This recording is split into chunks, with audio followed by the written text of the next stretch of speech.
وشفيعنا ومولانا محمدا عبده ورسوله. أما بعد فأعوذ بالله من الشيطان الرجيم. بسم الله الرحمن الرحيم. قال الله سبحانه وتعالى: ومن يتق الله يجعل له مخرجا. صدق الله العظيم. درود شریف پڑھیے. اللهم صل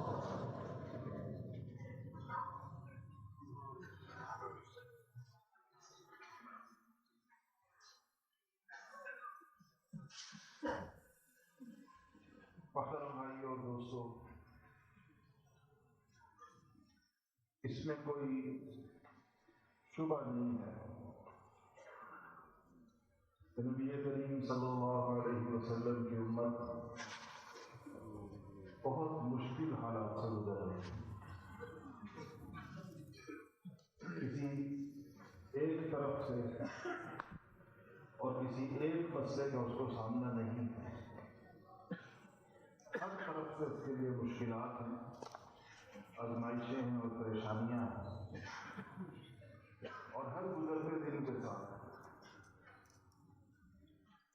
مسلمانوں کی زندگیوں میں سے دین کو نکالنے کی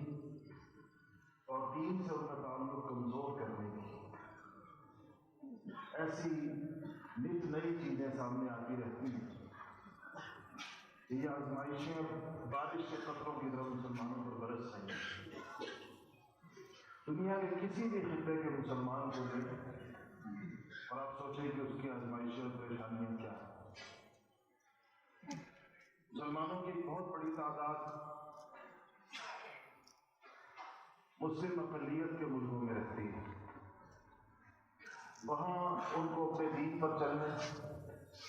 اپنے شعائر کی حفاظت کرنے، اپنے بچوں اور اپنی نسلوں کو مسلمان رکھنے اور صحیح معنوں میں اللہ جل شانہ کی عبدیت اور محمد مصطفیٰ صلی اللہ علیہ وسلم کی رسالت کے تقاضوں پر عمل کرنے میں کیسی کیسی مشکلات درپیش ہیں. اور اگر آپ ان ملکوں کی طرف آ جائیں جہاں مسلمان اکثریت میں تو باوجود اپنی عددی اکثریت کے اور اس ملک میں مسلمانوں کی تعداد کے 100% کے قریب ہونے والے ممالک ہوتی ہیں جہاں مسلمانوں کی تعداد 90% سے زیادہ. ان ملکوں میں بھی اگر آپ آ جائیں تو مسلمان اپنی اتنی بڑی تعداد کے ہونے کے باوجود ان بے دین اور لادین عناصر کی ایک چھوٹی سی تعداد کے سامنے بے بس اور لاچار محسوس ہوتے ہیں، جو ان کو ان کی مرضی کے مطابق ان کے دین پر چلنے کی اجازت نہیں دیتے.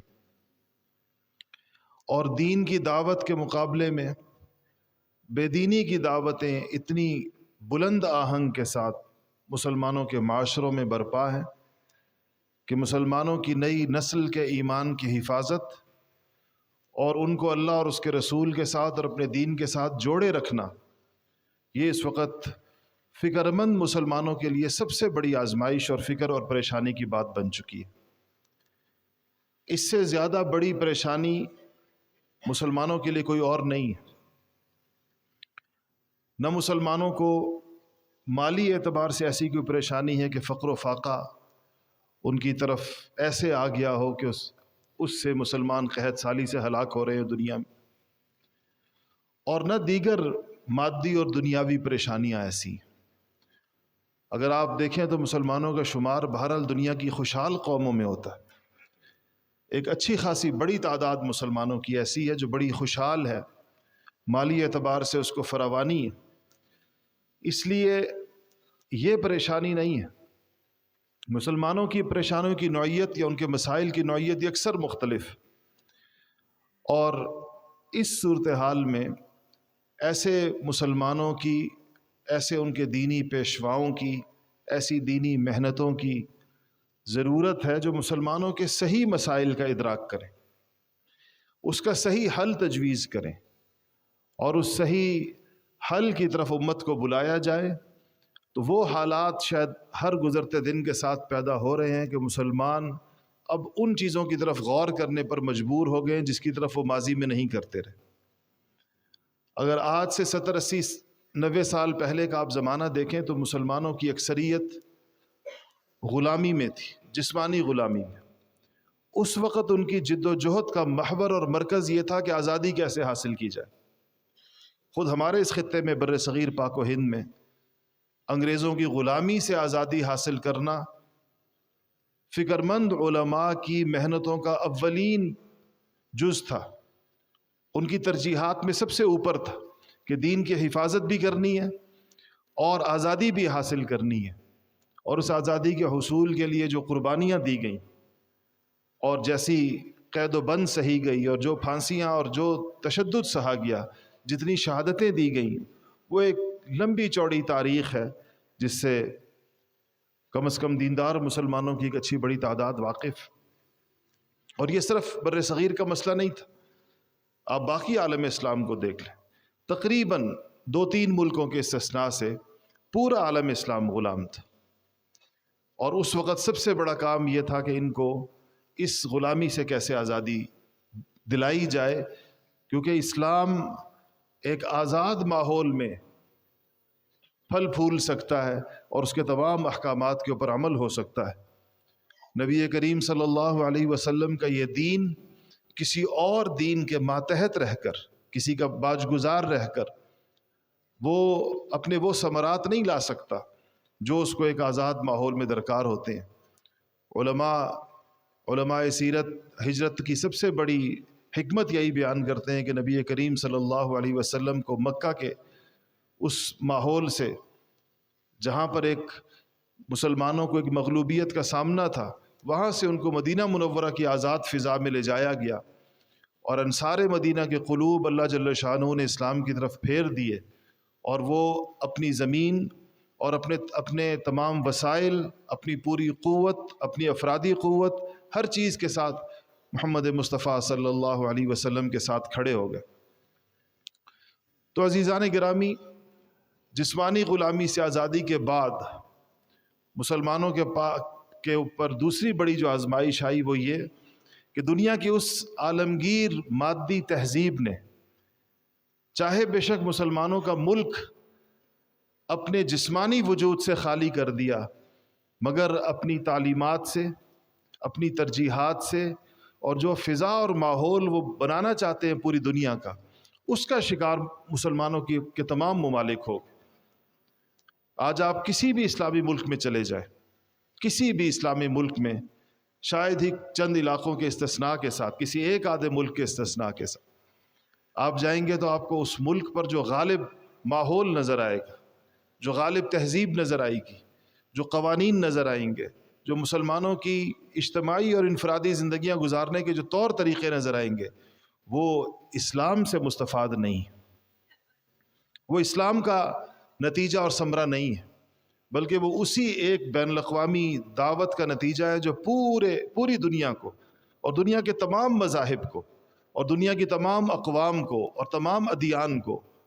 بلا استثناء دی جا رہی ہے، جس میں دنیا کی غالب قومیں اور قوتیں یہ چاہتی ہیں کہ ساری دنیا کا رنگ ایک جیسا ہو۔ وہ دنیا میں اپنے رنگ کے علاوہ کوئی اور رنگ نہیں دیکھنا چاہتے، اپنی ترجیحات کے علاوہ کوئی اور ترجیحات نہیں دیکھنا چاہتے، اپنے طرز زندگی جس کو وہ صحیح سمجھتے ہیں، چاہے وہ سیاسی نظام ہو، چاہے وہ معاشی نظام ہو، چاہے وہ معاشرتی نظام ہو، چاہے وہ تعلیمی نظام ہو، کسی بھی طرز سے جو زندگی لوگ گزارنا چاہیں اس کو وہ اپنے خطوط کے اوپر دیکھنا چاہتے ہیں۔ اس کے لیے وہ دنیا کے آخری کونوں تک جانے کے لیے بھی تیار ہیں، دنیا کے آخری کونوں پر ارب ہا کھرب روپوں کے وسائل لگانے کو بھی تیار ہیں،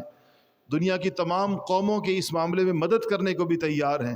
سرکاری سطح پر بھی مدد کرنے کو تیار ہیں، نجی تنظیموں کے ذریعے اور اداروں کے ذریعے مدد کرنے کو بھی تیار ہیں۔ آج دنیا کے کسی خطے سے اگر یہ آواز بلند ہو جائے، دنیا کے کسی کونے سے، افریقہ کے کسی ملک سے، ایشیا کے کسی کونے سے، کوئی ایک قوم یا کوئی ایک علاقہ اگر بین الاقوامی دنیا سے یہ مدد چاہے کہ ہمارے ہاں عورت باپرد ہے، ہم اس کو آزاد کرنا چاہتے ہیں، اس کو بے پرد کرنا چاہتے ہیں، ہم اس کو باہر نکالنا چاہتے ہیں، اس کو مرد کی طرح پورے معاشرے کے اندر گھمانا پھرانا چاہتے ہیں، تو آپ دیکھیں کہ پوری دنیا کے وسائل ان کی طرف متوجہ ہو جاتے ہیں، ان کی ہر ممکن مدد کی جاتی ہے۔ وہاں سے اگر 1-2 خواتین ان کو مل جائیں ان کو آزادی کا ہیرو بنا کر پوری دنیا میں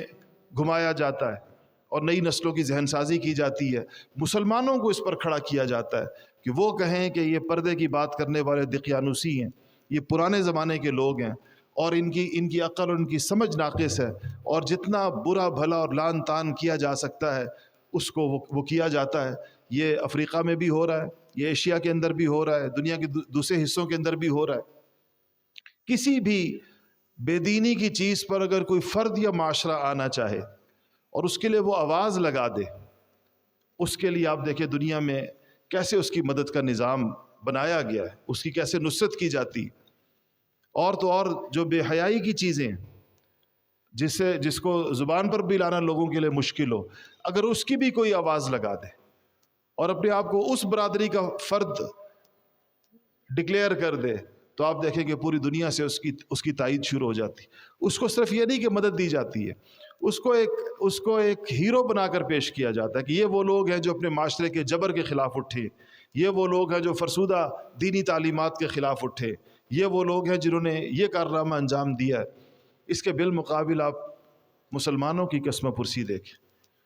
اور ان کا اپنے دین کے پر غیرت یا حمیت کا معاملہ دیکھیں، اور ان کا ہر گزرتے دن کے ساتھ اپنے دینی شاعر سے اور اپنے تمدن سے اور اپنی تہذیب سے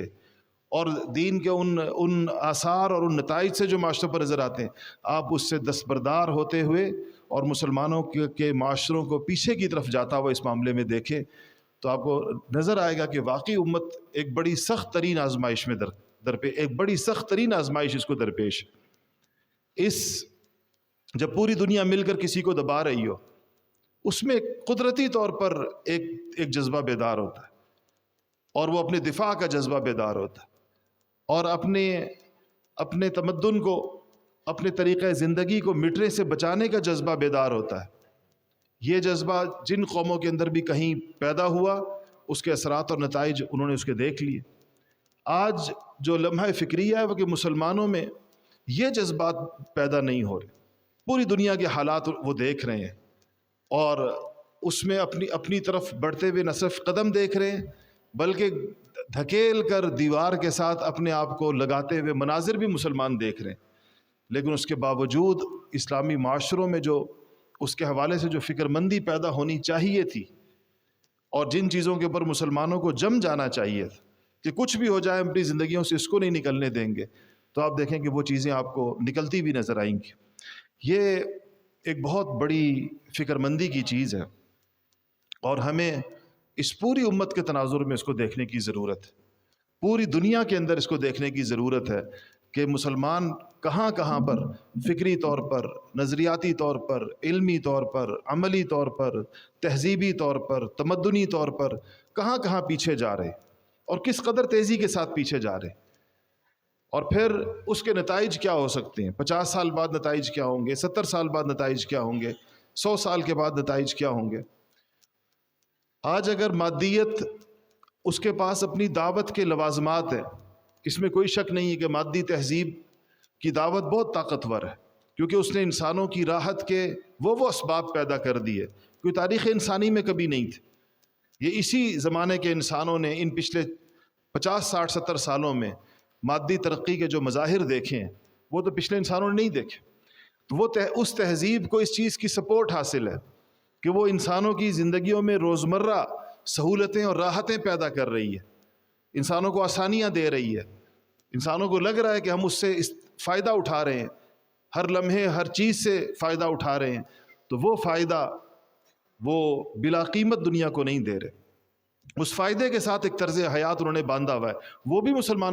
مسلمانوں اور باقی تمام اقوام کی زندگیوں میں آ رہا ہے. اور اس پر ایک مغربی مفکر نے ایک مسلمان عالم سے یہ کہا تھا کہ ہم کبھی اس چیز پر راضی نہیں ہیں کہ مسلمان مغربی دنیا کی سائنس سے، اس کی ٹیکنالوجی سے، اس کی ایجادات سے اور اس نے جو زندگی کے اندر جو سہولتیں اور راحتیں لوگوں کے لیے پیدا کی ہیں اس سے فائدہ اٹھائیں اور اپنے دین پر کاربند رہیں، اپنی شرائط پر فائدہ اٹھائیں. اس پر ہم کسی صورت راضی نہیں. ان کا کہ یہ ایک پورا پیکج ہے، اس کے ساتھ اور چیزیں بھی ہیں، وہ بھی زندگیوں کے اندر آئیں گی اور اس کے نتیجے کے اندر پوری دنیا جس کو یہ لوگ جب اس کو پوری دنیا کو ایک گاؤں قرار دیتے ہیں تو گاؤں سے ان کی مراد کیا ہے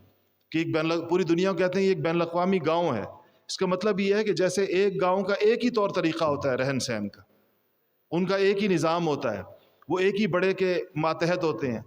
اور ان کے درمیان فرق نہیں ہوتا، تفریق نہیں ہوتی. وہ کہتے ہیں کہ ہم بھی دنیا کو ایسے ہی بنانا چاہتے ہیں. اس میں جن کے ہاں امتیازات ہیں ان کی دشمنی ان کے ساتھ. جو یہ کہیں کہ ہمارا نظم بالکل مختلف، ہمارا طرز حیات مختلف، ہمارے عقائد مختلف، ہماری ترجیحات مختلف، تو آپ پوری دنیا میں دیکھیں کہ اس عالمی طاغوت سے اس معاملے میں اختلاف کرنے والا دین کون سا ہے؟ کون سا دین ہے جو ان کے سانچے میں فٹ نہیں ہو سکتا؟ کون سا دین ہے جو ان کے ساتھ تعاون کر کے نہیں چل سکتا؟ کون سا دین ہے جو ان کے رنگ میں رنگ نہیں سکتا؟ دنیا کے باقی تمام ادیان کے رویے آپ کے سامنے ہیں. انہوں نے ہتھیار پھینک دی اپنے دینی تشخصات سے. جہاں پر اس سے اختلاف پیدا ہوتا وہ ان کے جن علامتوں کی وہ اجازت دیتے ہیں وہ تشخص نہیں ہوتا، وہ ایک خاص قسم کی رنگا رنگی کی اجازت دیتے ہیں اور اس کو بڑا اچھا سمجھتے ہیں. اقوام متحدہ کے اجلاس کے اندر ایک افریقی قبیلے کا سربراہ، کسی افریقی ملک کا سربراہ، وہ نیم برہنہ تقریباً برہنہ پتے پہن کر شریک ہوا اجلاس. اس نے کہا یہ میری قوم کا لباس ہے، یہ ہمارا طریقہ، ہم پتے پہنتے، ہم لباس نہیں پہنتے، کپڑے نہیں پہنتے، پتوں سے ستر پوشی کرتے. اس کو انہوں نے بڑے بہترین طریقے کے ساتھ اس کا خیر مقدم کیا اور بہت اس کو اچھا سمجھا گیا کہ یہ دیکھیں یہ کیسے اپنی تہذیب کے اوپر کھڑا ہوا شخص. کیا مسلمانوں کے تہذیبی شاعر کے ساتھ بھی دنیا کا رویہ یہی ہے؟ حتیٰ کہ اسلامی ملکوں کے اندر نہیں ہے. ہمارے ہاں اسی صوبے کے اندر سکھوں کو اس بات کی اجازت دی گئی کہ وہ ہیلمٹ نہ پہنے، اس لیے کہ ان کے پگڑی ان کے شاعر کا حصہ ہے. لیکن مسلمانوں کے لیے استثناء نہیں ہے. آپ بغیر ہیلمٹ کے جا رہے ہوں تو آپ کا وہ چالان کر دیں گے. آپ کہتے رہیں کہ جی میں نے پگڑی پہنی ہوئی ہے، تو کہیں گے یہ تو قانون میں استثناء نہیں ہے. لیکن سکھوں نے اپنا استثناء لے لیا. انہوں نے کہا کہ جی پگڑی ہمارے دین کا حصہ ہے. ان کے جو 5 کاف ہیں جس پر ان کا دین کھڑا ہے ان میں سے ایک پگڑی ہے. اور ان کے ہاں جو پگڑی نہیں پہنتا سکھ تو اس کو باقاعدہ ان کا جو مرکز ہے وہاں آ کر باقاعدہ ایک دفعہ توبہ کرنی پڑتی ہے اور دوبارہ پھر اثر نو اس کی توبہ ان کا جو بڑا گرو ہے وہ قبول کرتا ہے. پھر اس کے بعد اس کو دوبارہ ایک اور نام ہے مختلف ان کے دین کے اندر، دین پر عمل کرنے والوں اور نہ کرنے والوں پر. آپ حیران ہوں گے کہ کرپان ایک چھوٹی سی تلوار ہوتی ہے، وہ بھی ان کے ان 5 شاعر میں شامل ہے. اب آج کل اسلحے کے معاملے میں کتنی سختی ہے پوری دنیا میں، لیکن وہ بڑے بڑے شہروں کے اندر اپنی وہ چھوٹی تلوار جس کو کرپان کہتے ہیں وہ لگا کر پھرتے ہیں،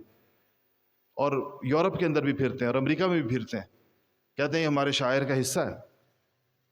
تو دنیا ان چیزوں کے ساتھ تو گزارا کرنے کو تیار ہے، لیکن مسلمانوں کے ساتھ ان کے تہذیبی اختصاصات کے ساتھ، تمیزات کے ساتھ، جہاں مسلمان کہیں کہ ہمارے معاملات باقی تمام ادیان سے جدا ہیں اور ہمیں محمد عربی صلی اللہ علیہ وسلم میں کامل دین دے کر گئے ہیں، اس کے کسی حصے سے دستبرداری کی ہمیں اجازت نہیں ہے بحیثیت مسلمان. اس کے لیے دنیا کسی قیمت کے اوپر آمادہ نہیں، کسی صورت پر آمادہ نہیں، کیونکہ وہ اس دین، ان چیزوں کے پشت پر جو مسلمانوں کی قوت ہے اور اس کے پشت پر جو مسلمانوں کا نظام حیات ہے، دنیا نے 1000 سال اس کا مشاہدہ کیا ہے. دنیا جانتی ہے کہ اس کے نتیجے کے اندر کیا ہوتا ہے. اور پوری دنیا کو جب یہ مسلمان اللہ کے رنگ میں رنگنا چاہیں اور جب کسی علاقے کی طرف ایسے مسلمان جائیں تو ان علاقوں کے اوپر جو اثرات اس کے مرتب ہوتے اور جس طرح کا نظام حیات وجود کے اندر آتا ہے، یہ آج کا خواہش پرستی پر کھڑا ہوا مادی نظام اس کے سامنے ایک دن بھی نہیں چل سکتا، 1 گھنٹے کے لیے بھی نہیں چل سکتا. یہ دونوں جمع نہیں ہو سکتے ایک جگہ کے اوپر. ایک جگہ جہاں پر انسانی خواہشات کو خدا بنا دیا گیا ہو اور دوسری جگہ جہاں پر آسمانی تعلیمات کو اور خدا کے حقیقی وجود کو خدا سمجھا جاتا ہو. یہ دونوں چیزیں ایک جگہ کیسے جمع ہو سکتی؟ دونوں کسی ایک میان میں دونوں تلواریں کیسے سما سکتی ہیں؟ چونکہ دنیا اس بات کو جانتی ہے، اس لیے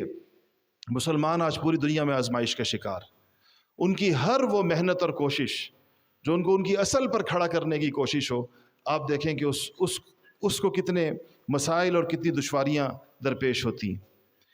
اس میں مسلمانوں کے فکر مند مسلمانوں کو اور ان کو جو اپنے دین کے ساتھ ایک وفاداری کا جذبہ رکھتے ہیں اور وہ لوگ جو اپنے دین کے اوپر ایک قربانی کا جذبہ رکھتے ہیں، یہ ان کی خاص فکر مندی کی چیز ہے کہ وہ سوچیں کہ ہم اپنی زندگی کا کون سا حصہ اور اپنی زندگی کی اپنی کون سی صلاحیتیں اور اپنے جان و مال کا کتنا حصہ اور اپنی صلاحیتوں کا کتنا حصہ اس چیز کے اوپر لگائیں کہ جس کے نتیجے میں دین اپنی اصلی اور حقیقی صورت کے اندر زندہ ہو۔ یہ مسلمانوں کے اسلامی معاشروں کی بھی سب سے بڑی ضرورت ہے، اور یہ غیر مسلم معاشروں کی بھی سب سے بڑی ضرورت ہے۔ آج دنیا کی مادی ترقی کی پرواہ کرنے والے، اس کی فکر کرنے والے، اس کے منصوبے بنانے والے، وہ سارا جہان ہے جو اس میں لگ رہا ہے۔ آج جس چیز کی کمی مسلمان اپنے معاشرے میں، اسلامی معاشروں میں محسوس کرتے ہیں کہ ان کے اندر اللہ تعالیٰ کا ان کو صحیح تعارف کرانے والے، اللہ جل شانہ کا صحیح تعلق ان کے دل کے اندر پیدا کرنے والے، اور حضرات انبیاء اور خصوصاً محمد مصطفیٰ صلی اللہ علیہ وسلم کے پاکیزہ طرز حیات کی طرف بلانے والے اور اس کا عملی نمونہ اور نقشہ ان کے سامنے کھڑا کرنے والے، یہ لوگ معاشرے کے اندر کم ہیں۔ یہ فضا اس معاشرے کو قحط اس چیز کا درپیش،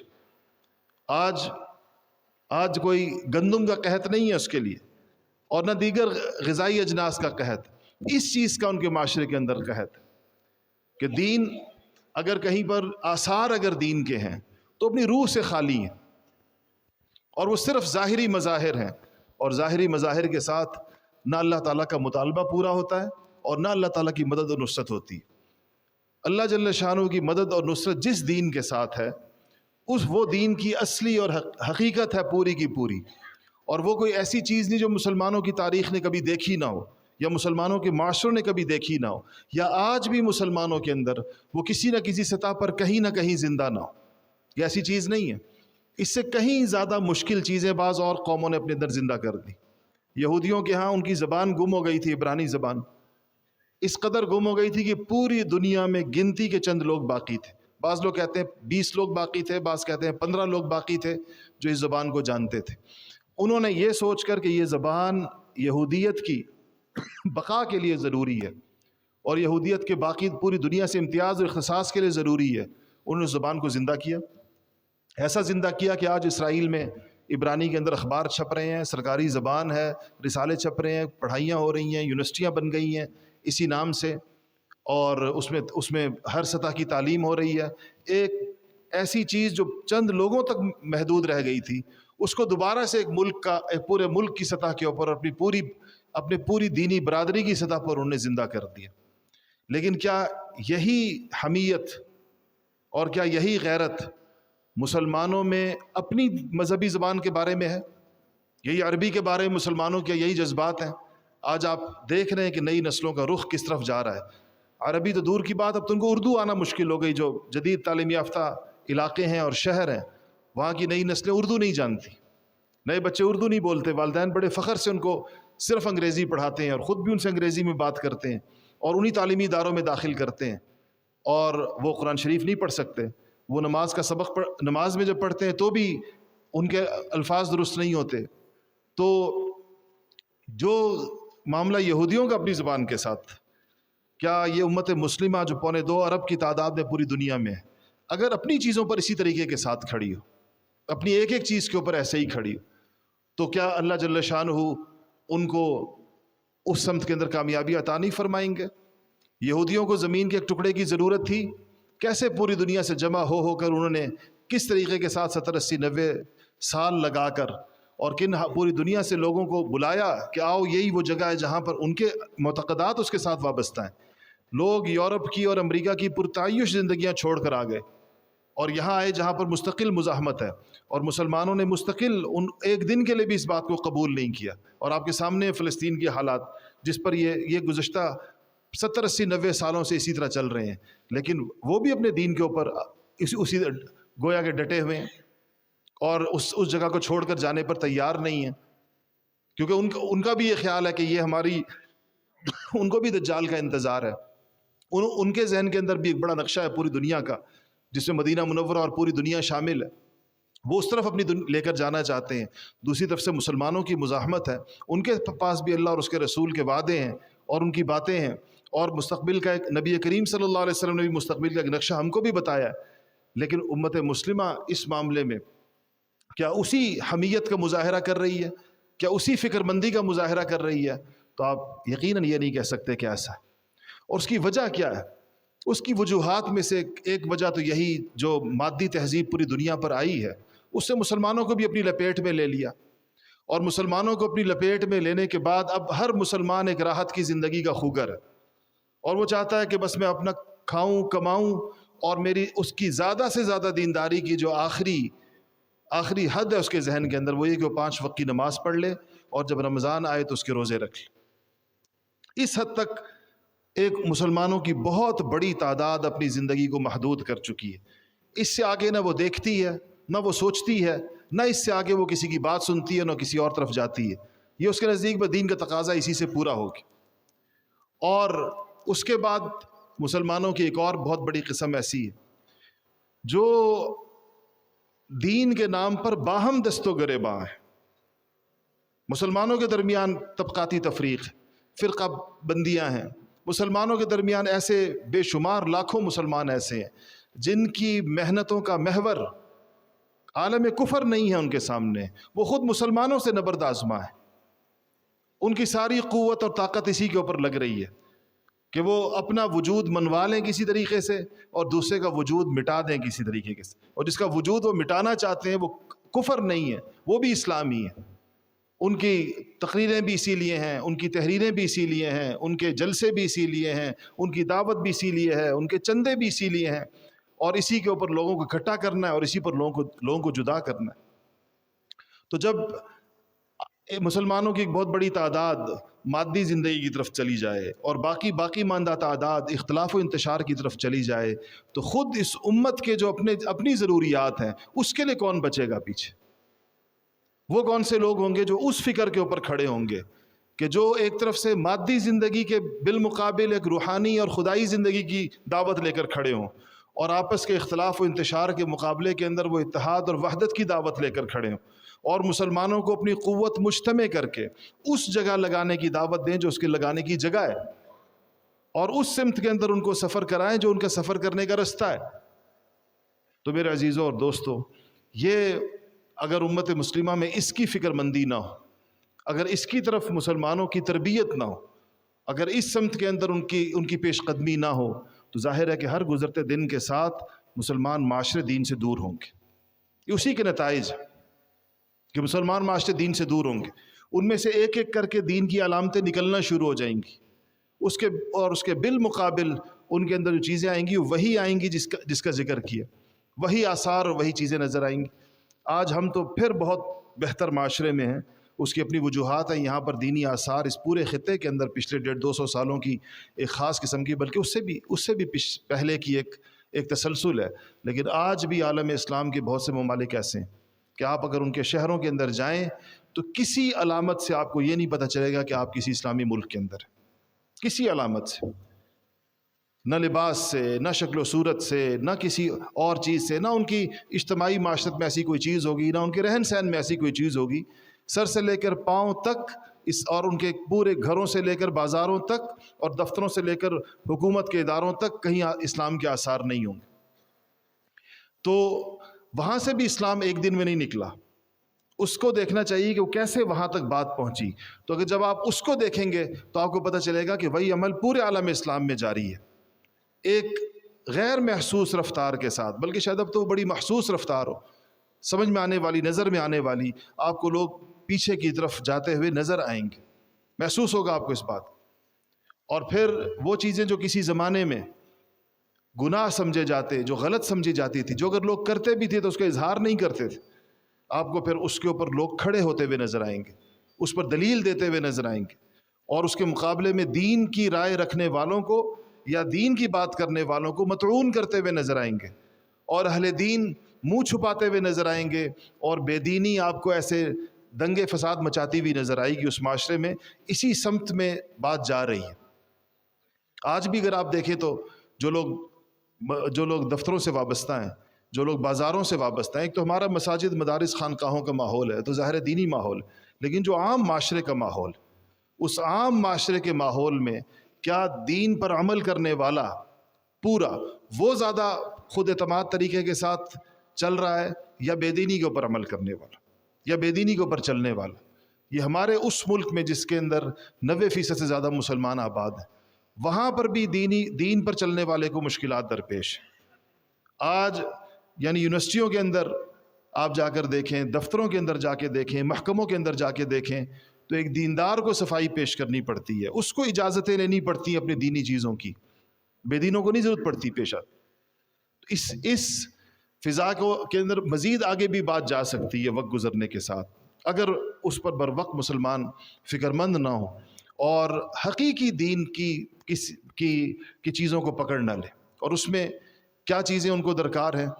اولین چیز یہ کہ ظاہر معاشرہ یہاں تک اس وقت جاتا ہے کہ جب وہ خدا کو بھول جاتا ہے۔ خدا فراموشی اولین چیز ہے جو معاشروں میں پیدا ہوتی ہے۔ اسی لیے دین کے سارے اعمال کے ساتھ ایک چیز کہی جاتی ہے احتسابا للہ، کہ انسانوں کے اعمال احتساب کے جذبے کے ساتھ ہو۔ احتساب کہتے ہیں آخرت میں ثواب پانے کی، اللہ تعالیٰ سے اس کے اجر کی طلب کے اندر مسلمانوں کے اعمال۔ تو خدا کو یاد رکھنے کے یہ چیزیں، وہ ساری چیزیں جس سے خدا یاد آئے، وہ سارے کام، وہ ساری عبادات، وہ سارے اعمال جس سے خدا سے لوگوں کا تعلق مضبوط ہو۔ کیونکہ آپ دیکھیں گے کہ اس کے بالمقابل جو ہے وہ خدا فراموشی ہے،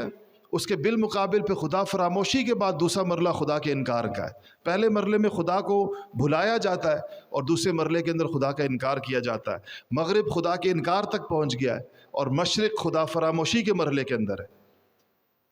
اس مرحلے کے اوپر بھی اگر جھنجھوڑ کر اللہ کی طرف لوگوں کو بلانے والے لوگ، اور اللہ کی طرف بلانے والی چیزوں میں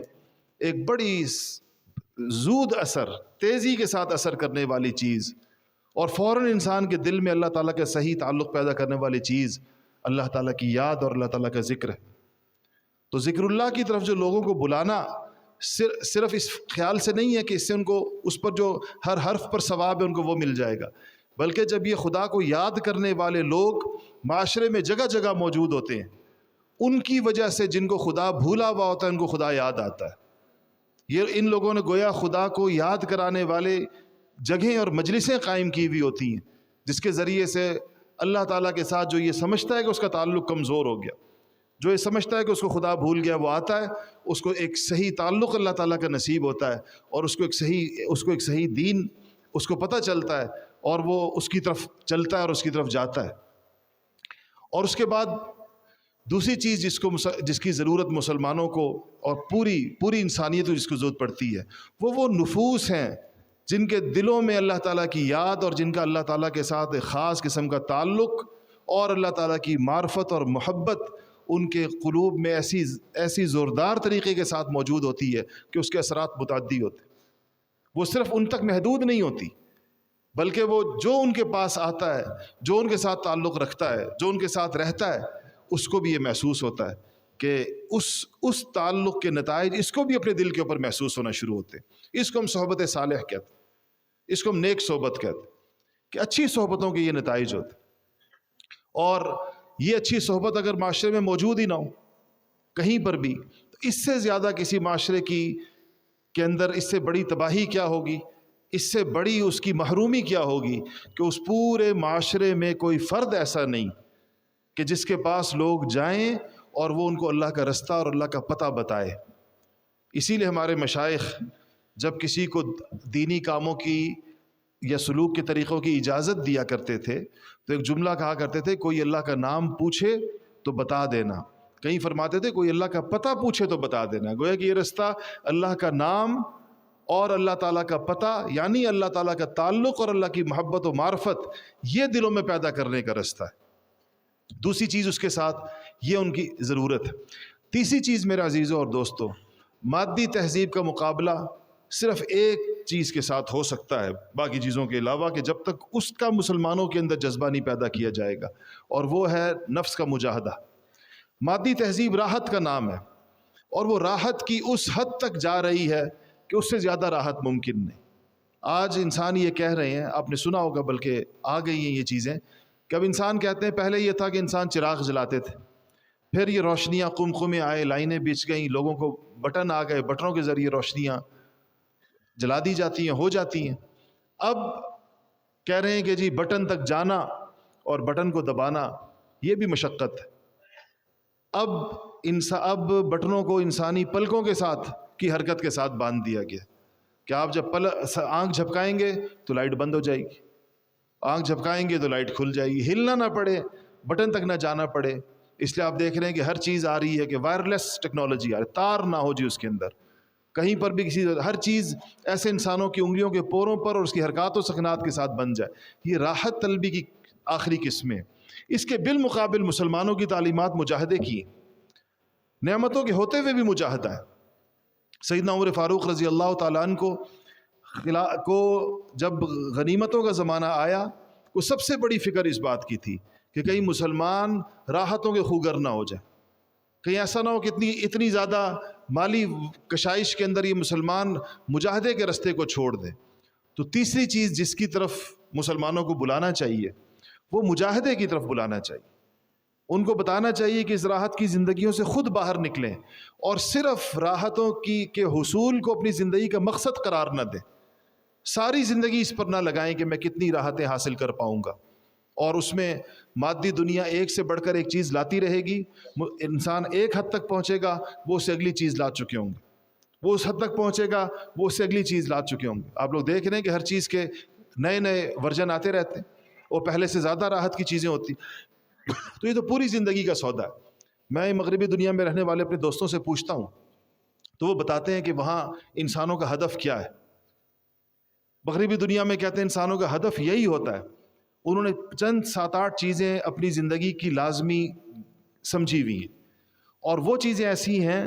کہ وہ ہر سال 2 سال بعد پرانی ہو جاتی ہیں, اور پھر نئی کے لیے بڑی مقدار کے اندر پیسہ چاہیے ہوتا ہے. وہ پیسہ ان کے پاس بعض اوقات نہیں ہوتا, تو ان کی اس ضرورت کو جانتے ہوئے اور اس کے لیے ان کے استقرار کو جانتے ہوئے بینک ان کو سودی پیسوں پہ وہ چیزیں فراہم کرتے ہیں. اور وہ سود اس کا اتنا ہوتا ہے کہ وہ بندہ گھن چکر کی طرح دن میں 2-2 3-3 ملازمتیں کر کے بینکوں کے پیسے ادا کرتا ہے, اور بینک اس کو ان چیزوں کے پیسے ادا کرتے ہیں, اور یہ وہ چیزیں ہر سال 2 سال کے بعد بدلتا ہے. انسانی زندگی اس میں گزر رہی ہے اور کوئی چیز سامنے نہیں ہے, کوئی مطمع نظر نہیں. اسی کے اور جس چیزوں کو وہ چھوڑتے ہیں, آپ نے نہیں دیکھا ان کی پھینکی ہوئی چیزیں یہاں مشرقی دنیا کے اندر ہاتھوں ہاتھ لی جاتی. ایک پورے بازار ہیں جو ان کی پھینکی ہوئی ٹیکنالوجی, ان کے پھینکی ہوئی چیزیں, تو انہوں نے جب وہ کام کی ہیں یہاں پر وہ بیچی جاتی ہیں, خریدی جاتی ہیں, لوگ اس کو 20-20 سال استعمال کرتے ہیں. انہوں نے کیوں پھینکی؟ وہ کیوں نہیں اس کو استعمال کرتے؟ کیونکہ ایک خوب سے خوب تر کی دوڑ لگی ہوئی ہے. ہر سال بعد وہ چیزیں پرانی ہو جاتی. وہ چاہے باقی لوگوں کے 20 سال کام آئیں, ان مادی معاشروں کے کام نہیں آتی. وہ اس سے اگلی چیز کو اسی کو ترجیح دیتے ہیں اور اس کو خریدتے ہیں. آج یہ دوڑ مسلمانوں میں بھی آ گئی. وہی کی وہی چیز آج مسلمانوں میں, اور جب یہ چیز مسلمانوں میں ہوگی تو اس کے بعد کوئی اونچا مقصد ان کے سامنے نہیں رکھا جا سکتا. یہی مادی چیزیں مقاصد بنیں گی, اور اسی کو اعلیٰ گاڑی ہو, اس قسم کا فون ہو, اس قسم کی اینک ہو, اس قسم کا لباس ہو, اس قسم کے جوتے ہوں. آپ دیکھیں انہی چیزوں کی آج جو مادی دنیا نے اسی قیمتیں جہاں تک پہنچائی ہیں, تو لوگ اس کے ہر ایک کے لیے اسی کا وہ اس کا ہدف ہے. یہ سوٹ جو لوگ پہنتے ہیں, انگریزی سوٹ جس کو کہتے ہیں, آج یہ 70-70 لاکھ روپے کا ایک ملتا ہے, 50-50 لاکھ روپے کا ملتا. آج یہ گھڑیاں 10-10 کروڑ روپے کی ایک ملتی ہے, 20-20 کروڑ روپے کی ملتی ہے. تو ان چیزوں کی تو کوئی حد نہیں ہے اس حد تک. اور وہ مغربی دنیا میں لوگوں نے اس کو ہدف بنا کر زندگیاں گزار رہے ہیں, اور وہ سرمایہ دارانہ معاشرت کا کام ہو رہا ہے. سرمایہ دارانہ نظام کھڑا اسی بنیاد کے اوپر ہے کہ لوگ انہی چیزوں کو اپنے زندگی کا مقصد قرار دیں. مسلمانوں کو اس کے بالمقابل میں جس چیز کی ضرورت ہے وہ ایک مجاہدے والی زندگی کی, اور مجاہدے والی زندگی میں اپنی ضروریات, جیسے جو تعلیمات ہیں نبوت کی, مسلمانوں کے لیے تو کتابیں لکھی گئی ہیں, کتاب الزہد, اور زہد کی زندگی کی طرف دعوت دی گئی ہے, اور انبیاء کے واقعات ہیں اور اکابر کے واقعات ہیں اس میں. یہ نہیں کہ ان کے پاس پیسے نہیں تھے, لیکن ان پیسوں کا مصرف کچھ اور تھے, آئے بھی تو اس کے مصارف کچھ اور تھے. تو آج ہمیں اس تیسری چیز جس کی ضرورت ہے, جو مسلمانوں کو جس کے اوپر لانے کی ضرورت ہے, کہ وہ اپنی ضروریات کو محدود کریں اور اتنی ضروریات کے اوپر زندگی گزاریں جو واقعی ضرورت ہے ان کی. باقی کے لیے ان کے اوقات کا مصرف بھی کچھ اور ہو, اور ان کے خرچ کا مصرف بھی کچھ اور ہو. اگر آپ ان 3 چیزوں پر بھی جو عرض کی,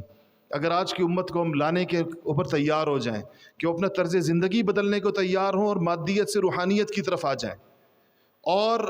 مادی چیزوں کی خرید کی بجائے وہ مقاصد زندگی کے اوپر آ جائیں کہ مقصد زندگی کا کیا ہے، اور وہ نیک صحبت، نیک لوگوں کے قلوب سے استفادہ کریں، ان سے